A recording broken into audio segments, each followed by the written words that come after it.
The moment Julian projected the presentation I had spent 6 months perfecting and claimed it was his idea, my world shattered.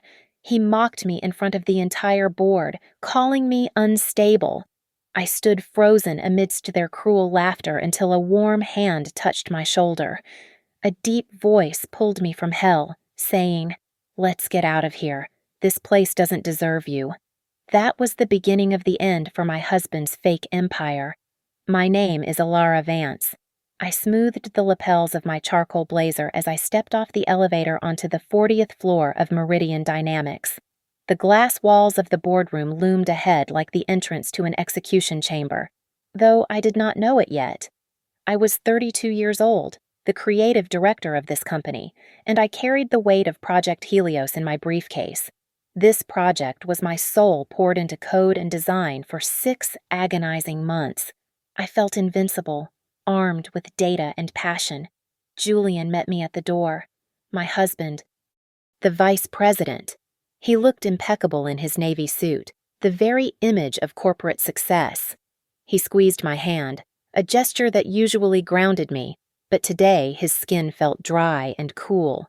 His eyes, usually warm when looking at me, held a strange, detached glint. "You look tense, Alara," he whispered, leaning in close. "Just let me handle the intro." "Okay. You know how the board gets with technical details." I nodded, trusting him implicitly. I walked in and took my seat. The room was filled with the heavy scent of expensive cologne and old money.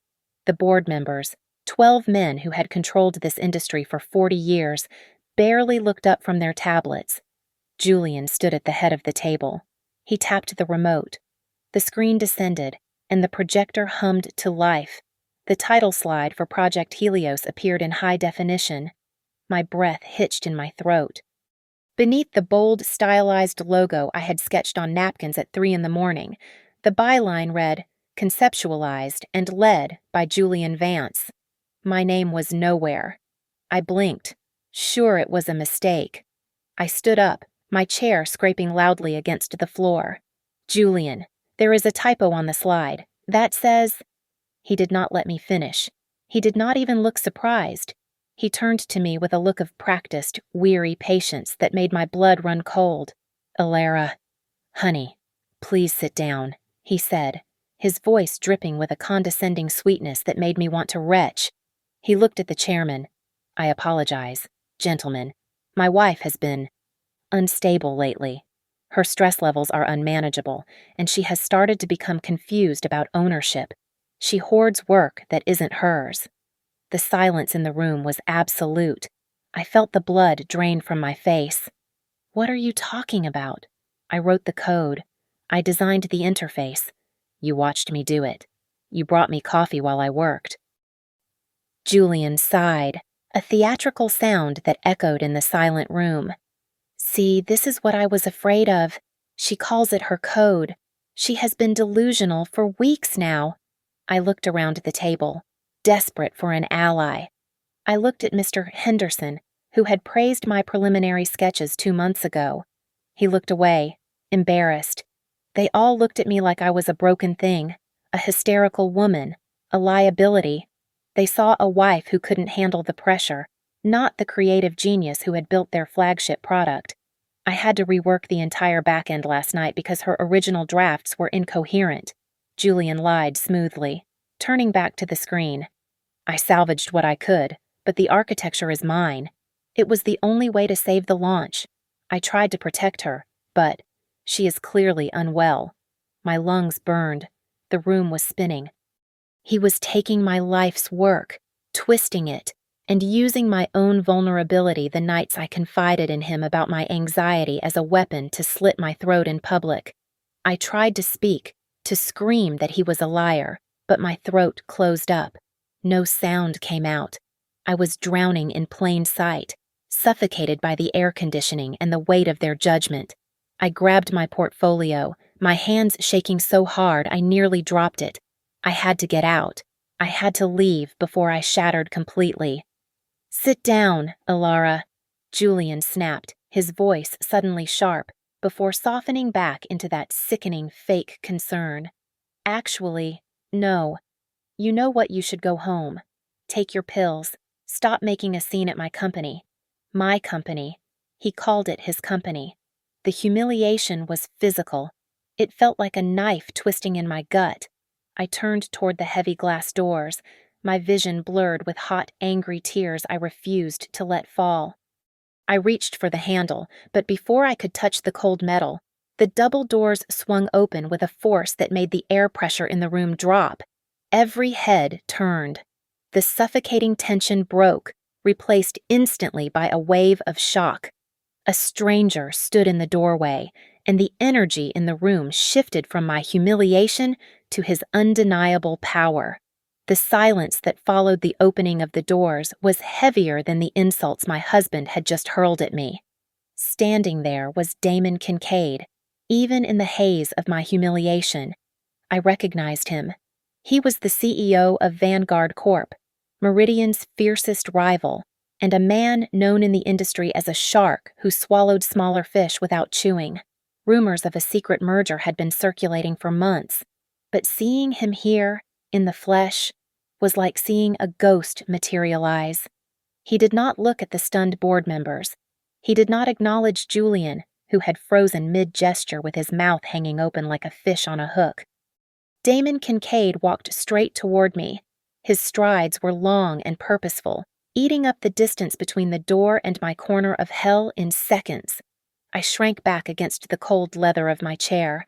I was shaking so hard my teeth clattered together. I expected him to join in the mockery, to laugh at the incompetent wife of his competitor. Instead, he stopped right in front of me and extended a hand. His suit was impeccable, charcoal gray and tailored to perfection. But his eyes were what held me captive. They were dark, intense, and completely devoid of the pity I saw in everyone else's faces. "Let's get out of here," he said, his voice a low rumble that vibrated in my chest. "This place doesn't deserve you." The room seemed to tilt on its axis. "Excuse me," Julian's voice cracked, high and incredulous. He stepped down from the podium, his face flushing a blotchy red. "Damon, I don't know what you think you are doing, but this is a private family matter. My wife is unwell. She needs—" Damon turned his head. He did not shout. He did not step forward. He simply looked at Julian with an expression of such profound boredom and latent menace that my husband stopped dead in his tracks. It was the look of a predator dismissing a nuisance. Julian swallowed hard, his bravado evaporating instantly under the weight of superior power. Damon turned back to me, his hand still waiting. Coming. I looked at Julian, then at the board members who were watching this drama with slack jaws, and finally at Damon's hand. It was a lifeline. I reached out. His grip was warm and solid, pulling me up from the chair. He placed a protective hand on the small of my back and guided me out of the room. We left the stunned silence of the boardroom behind us, the heavy doors clicking shut on my old life. We walked to the private elevator bank in silence. My legs felt like jelly. As the doors slid closed, cutting off the view of the Meridian lobby, my composure finally snapped. A sob escaped my throat, harsh and ugly. Damon did not offer platitudes. He reached into his breast pocket and produced a square of silk, pressing it into my hand. "Dry your face," he commanded gently. "Tears ruin the makeup, and you have a better face for poker than this." "Why?"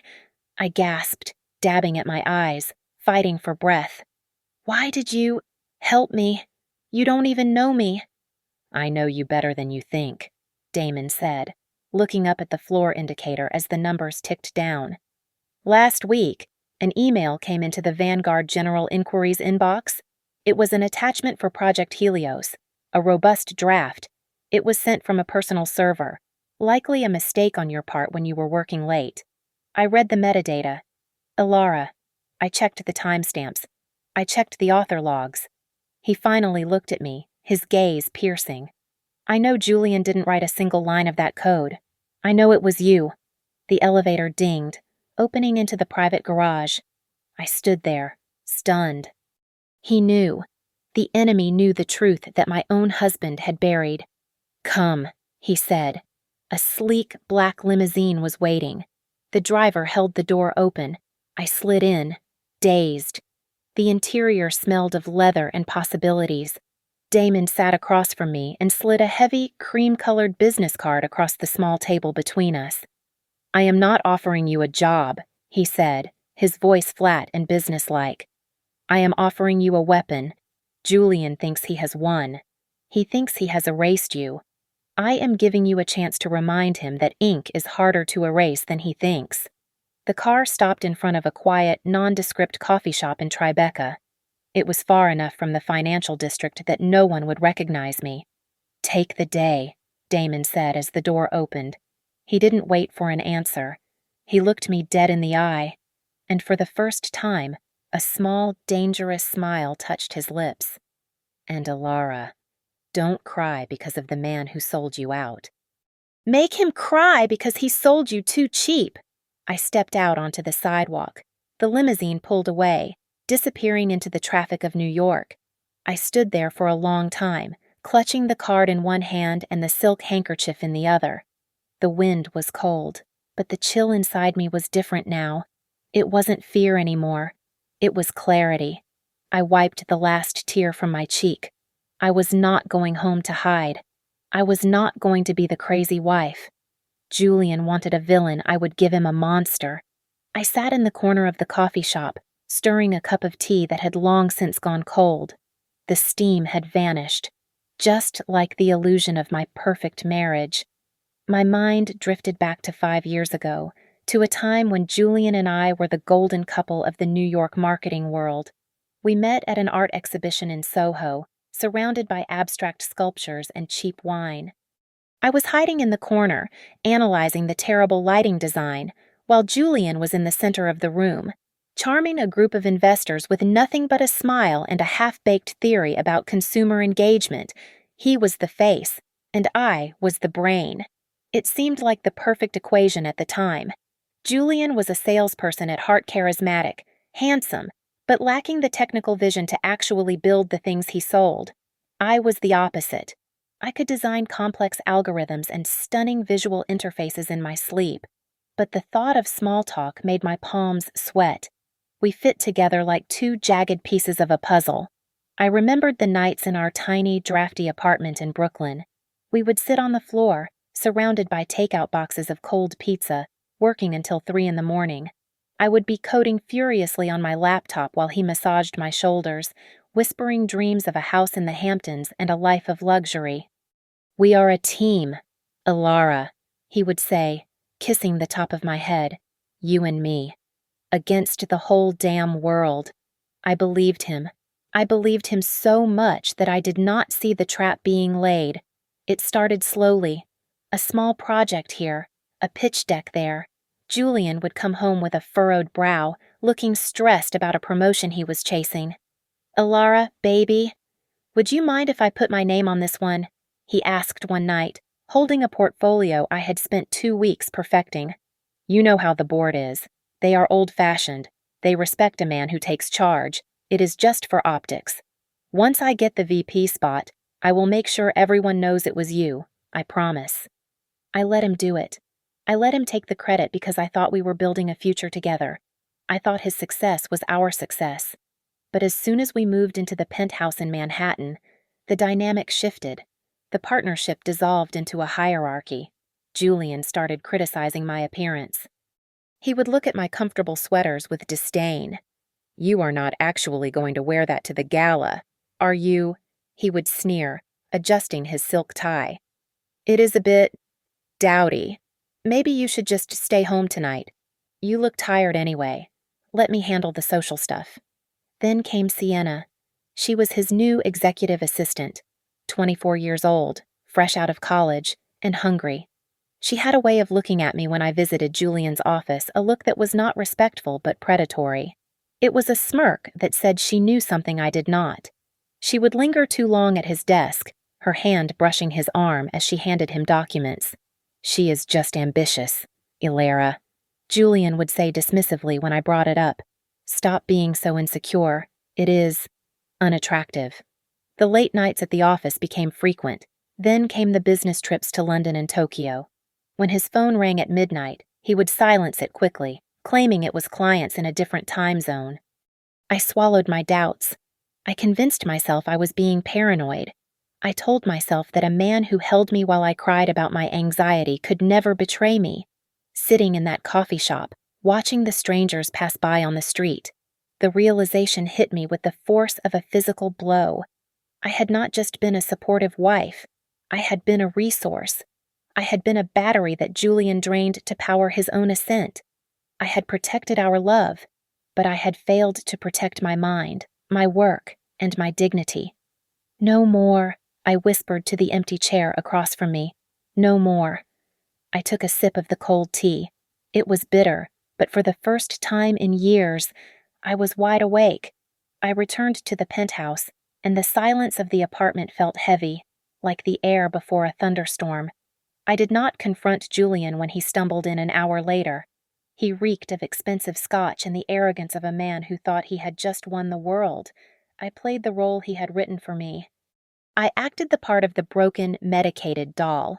I took the pills he offered supplements he claimed were for my stress and pretended to swallow them, hiding the tablets under my tongue until I could spit them into the toilet. I lay in bed next to him, listening to the rhythm of his breathing change as the alcohol pulled him into a deep, comatose sleep. I waited until 3 a.m. I slipped out of bed, my bare feet silent on the cold marble floor.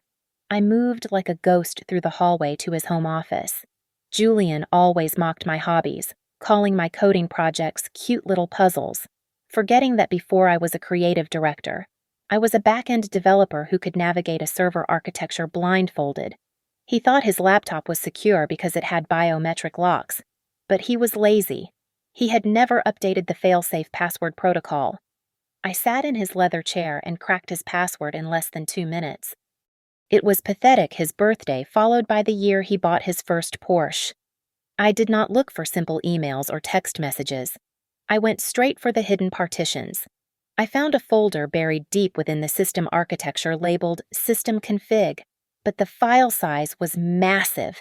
I decrypted it. Inside was a directory named Exit Strategy. My heart hammered against my ribs, not from fear, but from the adrenaline of the hunt. I opened the spreadsheets. There it was, a systematic siphoning of our joint assets. Over $4 million had been funneled out of our accounts over the last 18 months into a shell corporation in the Cayman Islands. The sole signatory on the account was Sienna Miller. "You bastard!" I whispered into the darkness, my hand gripping the mouse so tight my knuckles turned white. But the money was just the beginning. I found a chat log with the CEO of Meridian. The timestamp was from 3 days ago. "CEO is she handled Julian. She is spiraling. The board saw her breakdown today. Once I present Helios as my own, she will be a liability. I will file for power of attorney by the weekend. CEO, good. We need full intellectual property rights. Get her out, and the CEO chair is yours. But make sure she is discredited first." I felt bile rise in my throat. He was not just stealing my work, he was orchestrating my legal incapacitation. I scrolled further and found a file named Subject Health. It was a log. Beside each date was a note about dosage. He had been swapping my vitamin B complex with a mild hallucinogen and a cortisol spiker. The panic attacks, the brain fog, the trembling hands before meetings. It was not burnout. It was poisoning. He had been gaslighting me chemically. I thought I had reached the bottom of the abyss, but there was one more subfolder titled Trophy Room. I hesitated. My finger hovered over the trackpad. I clicked it. The screen filled with thumbnails. My stomach dropped. They were feeds from hidden cameras. One was positioned inside the smoke detector in our master bedroom. I watched a clip from 2 weeks ago. It was intimate, private, but it was not just stored there. There was a forwarding history. Julian had sent these clips to a private chat group with 3 of his college friends, accompanied by captions that made me want to scrub my skin off with steel wool. "Look at the crazy one go. One caption read, I clamped a hand over my mouth to stifle a scream of pure, unadulterated rage. This was not a marriage ending. This was not a love affair gone wrong. This was a crime scene. I was not a wife. I was a mark. I was a victim of a long con designed to strip me of my sanity, my fortune, and my dignity.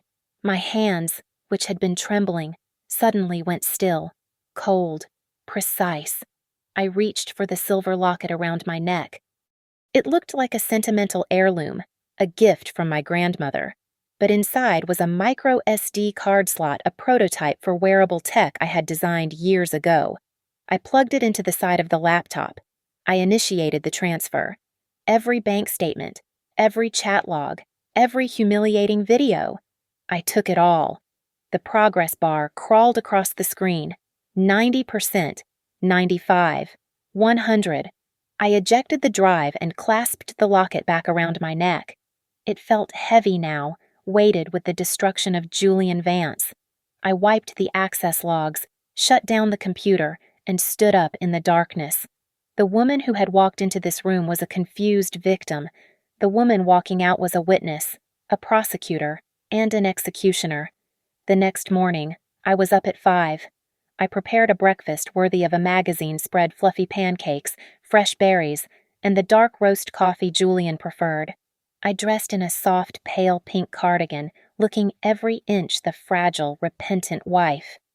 When Julian walked into the kitchen, adjusting his cufflinks, I offered him a trembling smile. I am sorry about yesterday, I whispered, keeping my eyes on the floor. I don't know what came over me. I think the stress. Julian sat down, sipping his coffee with the air of a benevolent king granting mercy to a peasant. It is okay, Alara. I know you are not yourself. That is actually why I need you to sign this. He slid a document across the marble island.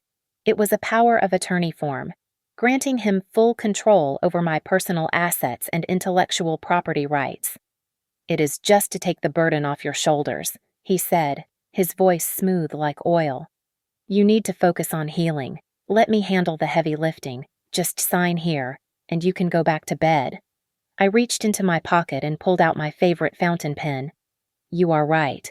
I can't handle it anymore. I signed my name with a flourish. Julian snatched the paper away the moment the ink touched the page, a predatory gleam in his eyes. He did not know that the pen was filled with high-grade disappearing ink I used for drafting temporary patterns. In 2 hours, that signature would be invisible, and the document would be legally worthless.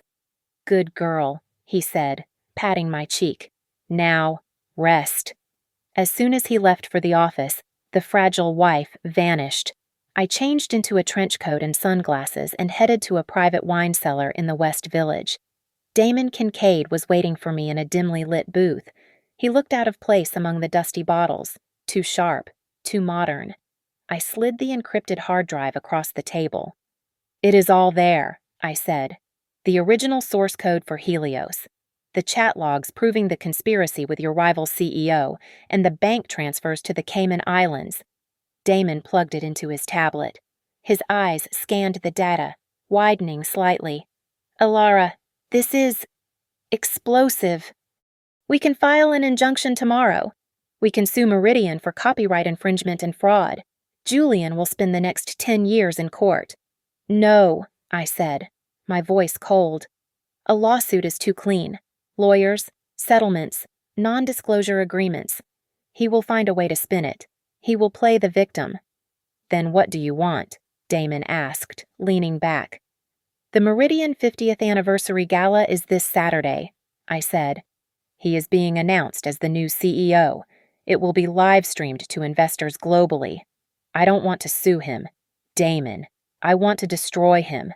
I want him to lose everything in the exact moment he thinks he has won. Damon looked at me for a long moment. Then a slow smile spread across his face. You are terrifying. I like it. We spent the next hour finalizing the details. When I left, I felt a strange sense of calm. The plan was in motion, but I was not done. I needed to isolate him.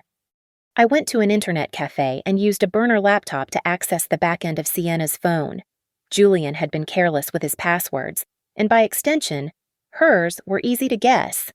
I installed a passive tracker and a mirror software that forwarded her texts to me. Then, I began the psychological warfare.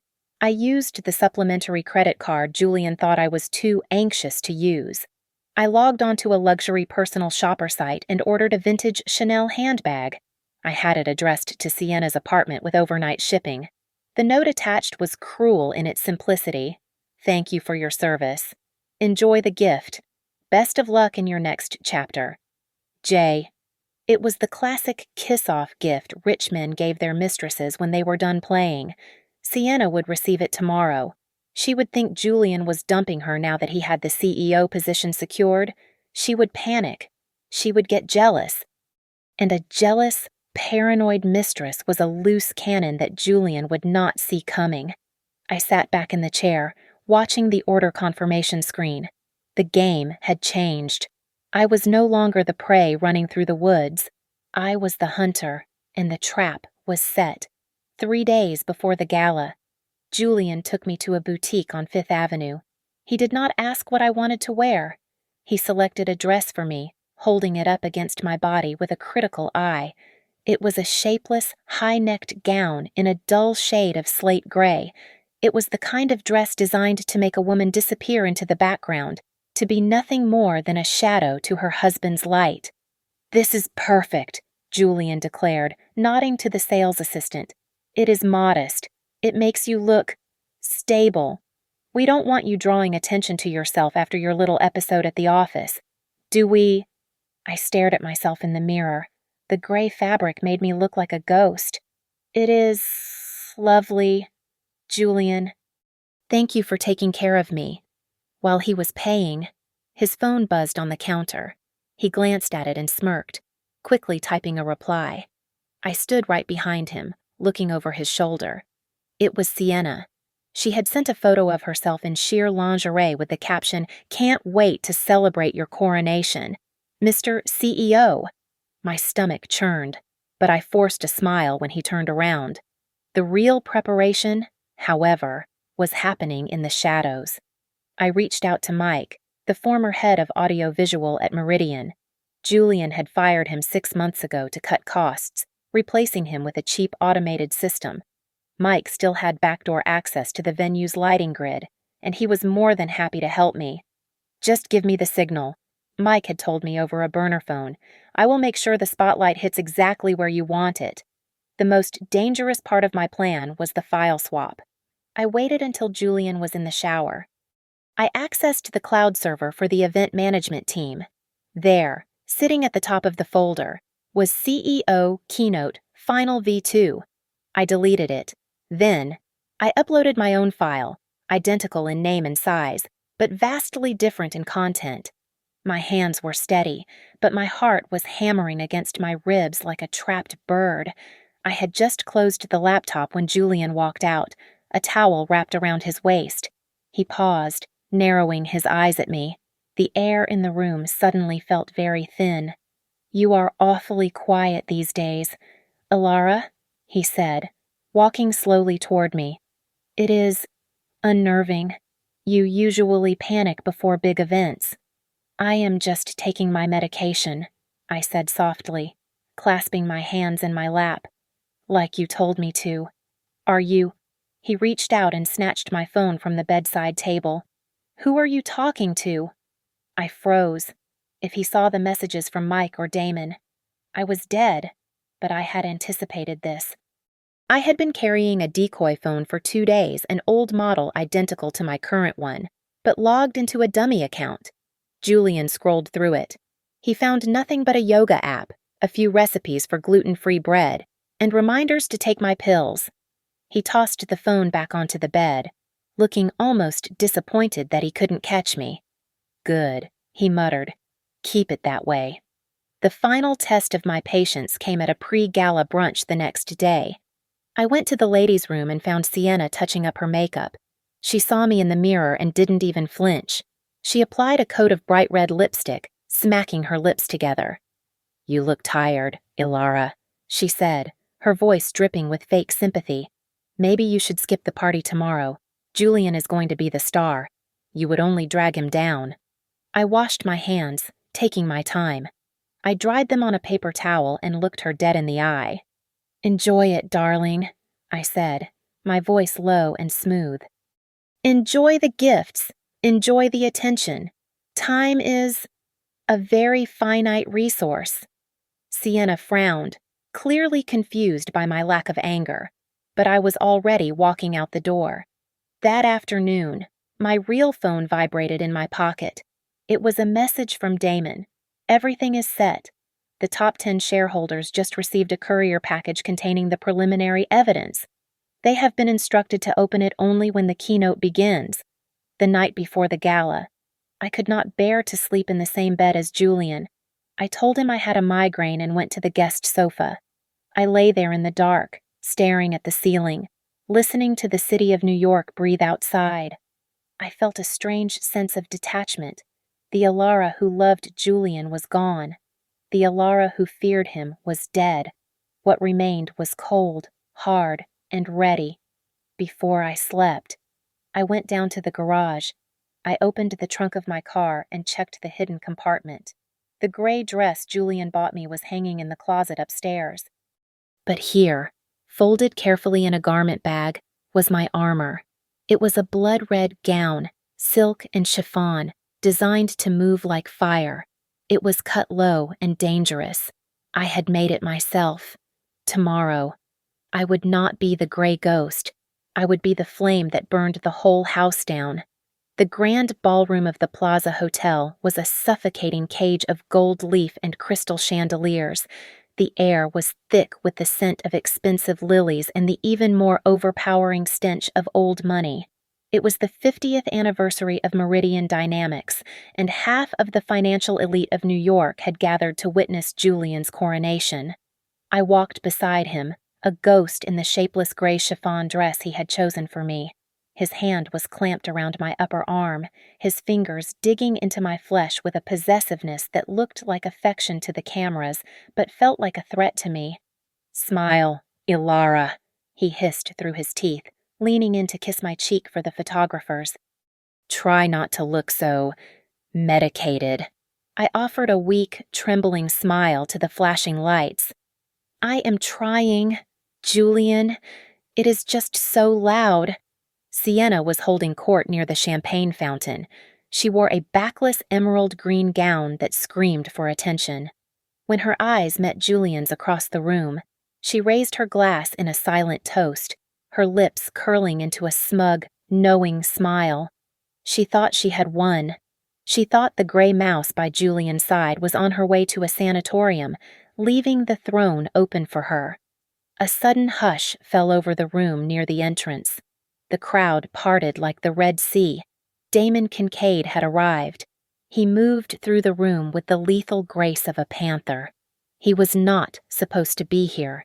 He was the enemy, the CEO of Vanguard Corp., but his presence was a power move that no one dared to challenge. He walked straight to us. Julian stiffened, puffing out his chest. "Kincaid," Julian said, his voice tight. "I didn't think you would have the nerve to show up." "I never miss a historic moment," Damon replied smoothly. He ignored Julian's outstretched hand and turned his dark gaze to me. For a second, the mask slipped, and I saw a flicker of intense respect in his eyes. "Mrs. Vance, you look anticipating." "I am just happy for my husband," I said, casting my eyes down. "As you should be," Damon said. "Tonight will be unforgettable." As the lights dimmed and the orchestra faded, the spotlight hit the center stage. Julian released my arm, adjusting his bow tie. "Stay here," he commanded, "and for God's sake, don't embarrass me." He strode up the stairs to thunders of applause. I waited until he reached the podium and began his opening jokes before I turned to the waiter. I think I am going to be sick," I stammered. "Excuse me." I hurried toward the ladies' room, keeping my head down. But the moment the heavy restroom door clicked shut behind me, the sick, trembling wife vanished. I locked the door to the handicap stall. I unzipped the gray dress and let it pool on the floor like a dead skin. Underneath, I was wearing fire.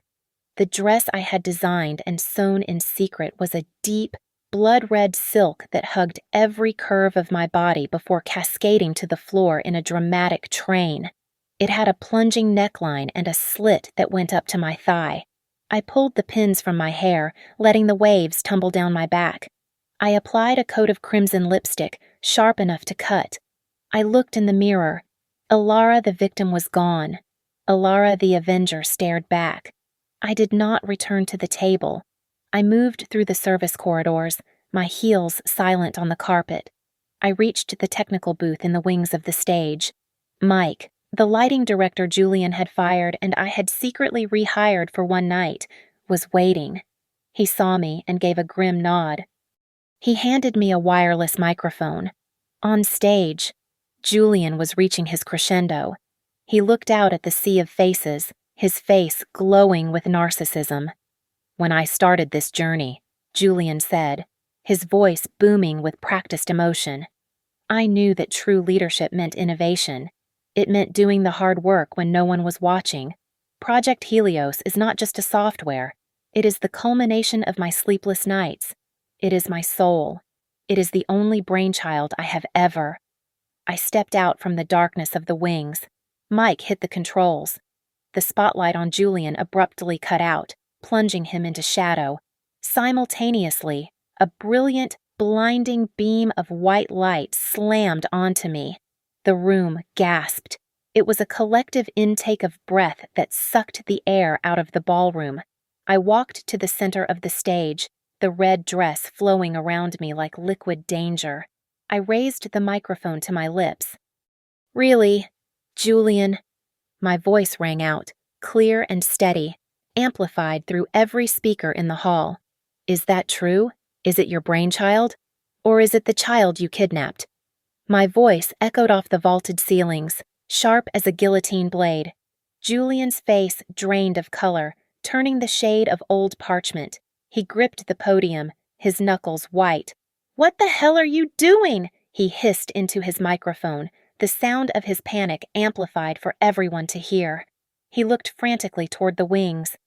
"Security, get her off the stage. She is having an episode. She is dangerous." But the 4 burly guards standing by the exit did not move a muscle. They crossed their arms, staring blankly ahead. 5 minutes of blindness cost a lot of money. But Damon Kincaid had pockets deeper than the ocean. Behind Julian, the massive LED screen flickered. The slide praising his visionary leadership vanished. In its place, a grainy video feed appeared. It was the footage from our bedroom, the one I had pulled from his secret folder. On screen, Julian was laughing, a glass of scotch in his hand, with Sienna draped over his lap. His voice boomed through the ballroom speakers, slurred and cruel. "She is such a pathetic little mouse, isn't she? But a mouse with a golden brain. I will squeeze the last code out of her, commit her to a clinic for exhaustion. And then we take the money and run." A collective gasp ripped through the audience. It sounded like all the oxygen being sucked out of the room at once. Sienna, standing near the front row, froze. A camera crew instantly swung their lenses toward her. She shrieked, covering her face with her clutch, trying to shrink into her emerald gown. But there was nowhere to hide. The video cut out, replaced instantly by a rapid-fire slideshow of documents. Emails to the rival CEO. Bank transfers to the Cayman Islands totaling $4.2 million. Receipts for diamond jewelry bought with company funds. I walked up the stairs to the stage. My red dress trailed behind me like a river of blood. I stood toe-to-toe with the man who had controlled me for 5 years. He was trembling now, sweat beading on his forehead. "You told the board I was unstable," I said, my voice calm, terrifyingly steady. "You told the world I was crazy." I reached into my clutch and pulled out a thick stack of papers. This is the invoice you paid to Dr. Eris for falsified medical records, and these are the toxicology reports from my blood work showing the sedatives you have been slipping into my vitamins for 6 months. I threw the papers into the air. They fluttered down around us like white confetti, landing on Julian's polished shoes. You bitch, Julian roared, his eyes bulging. I made you. You are nothing without me. He lunged at me, his hand raised to strike, desperate to silence the truth. I did not flinch. I did not have to. A dark blur moved from the shadows of the stage. Damon Kincaid stepped between us. He did not punch Julian, he simply shoved him. It was a firm, dismissive push to the chest, backed by raw power. Julian stumbled back, tripped over his own feet, and fell hard onto the stage floor. He scrambled to get up, looking pathetic and small. I looked down at him, then turned my gaze to the stunned audience and the live broadcast cameras. Meridian Dynamics was built on my creativity. I spoke into the microphone, my voice ringing with finality. Every line of code in Helios belongs to me, and as of this moment, I am formally withdrawing my intellectual property rights. The ballroom erupted into chaos. It was not the polite applause of high society, but the guttural roar of a mob realizing they had been swindled. The shareholders, men and women who measured their worth in stock options, began to boo. Julian's phone, which had fallen onto the stage floor during the scuffle, vibrated violently, the screen lighting up repeatedly. I could see the notifications even from where I stood. The stock was free-falling. Order, I demand order! Julian screamed, struggling to stand, but his voice was drowned out by the sound of heavy doors bursting open. A squad of agents in Navy windbreakers emblazoned with FBI marched down the center aisle. Damon had not just called the police, he had called the federal authorities. They moved with precise military efficiency, parting the sea of stunned socialites like a knife through water. Julian Vance, the lead agent barked, stepping onto the stage. You are under arrest for securities fraud, embezzlement, and corporate espionage. No! Look at her! Julian yelled, pointing a shaking finger at me. She is the crazy one. She hacked my accounts. She framed me. While Julian was unraveling, I saw movement near the service exit. Sienna was trying to slip away, clutching her sequined purse to her chest, her face pale. She did not make it far. A tall, elegant woman stepped directly into her path. It was Mrs. Vandermeer, the wife of the CFO. I had made sure Mrs. Vandermeer received a very specific set of text messages, texts Sienna had sent to Mr. Vandermeer about an hour ago. Sienna froze. Mrs. Vandermeer did not say a word. She simply raised her hand and delivered a slap that cracked through the noise of the room like a gunshot. Sienna stumbled back, holding her cheek, trapped by the very people she had tried to climb over. On stage, the agents grabbed Julian's arms. The metallic click of handcuffs was the sweetest sound I had ever heard. Get your hands off me, Julian shrieked, his polished veneer completely gone. He looked wild, sweating and desperate. He turned his head, his eyes locking onto mine with feral intensity. Alara, you evil bitch. How could you do this to me? I made you. The flashbulbs went off in a blinding stroboscope, capturing him in all his pathetic glory, red-faced, restrained, and screaming at his wife. It was the picture that would end his career before sunrise. The crowd parted again, and Arthur Sterling, the chairman of Meridian, scrambled up the stairs. He looked 20 years older than he had 10 minutes ago. He ignored Julian and rushed toward me, his hands clasped together. Ilara, Mrs. Vance, he stammered, breathless. Please, this is a catastrophe, but we can fix it. The board. We want to offer you the CEO position, interim, effective immediately.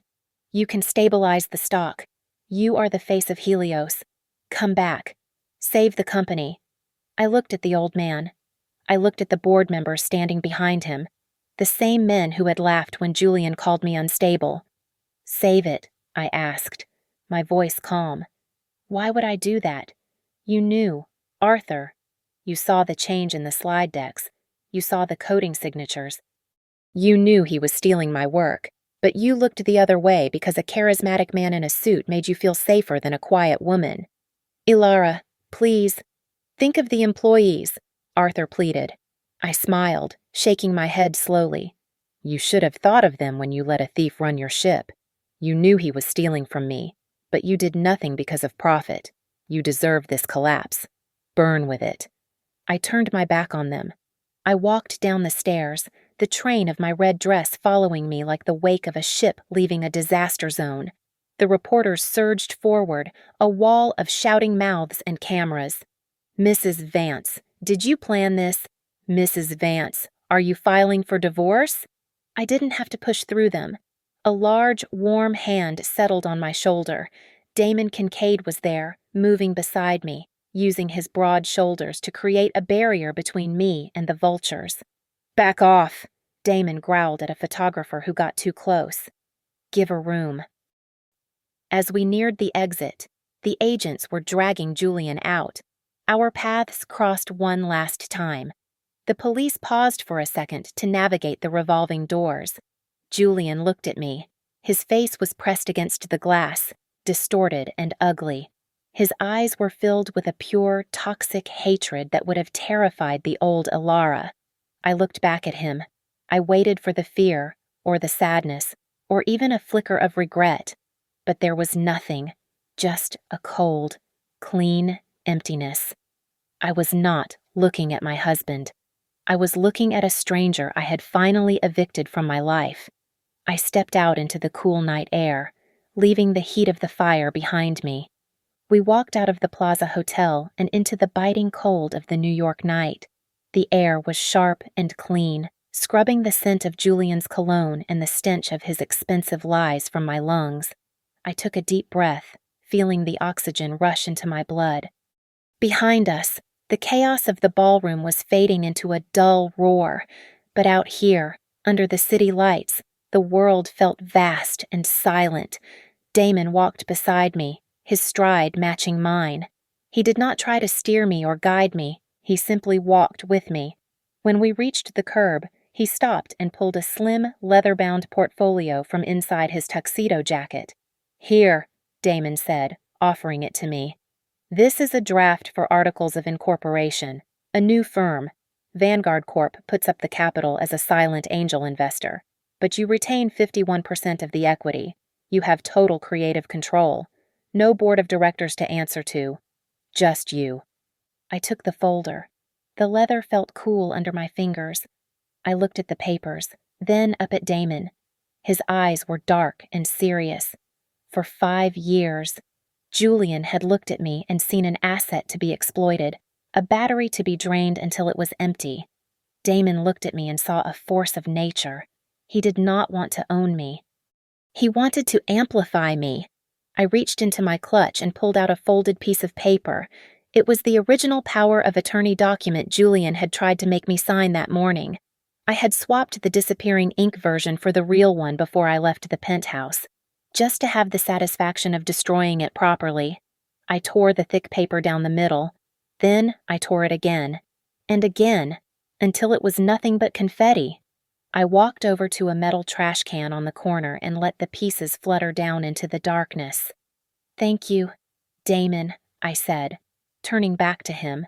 I handed the leather portfolio back to him. "But I think I need to start this on my own first. Using your money would just mean trading one safety net for another.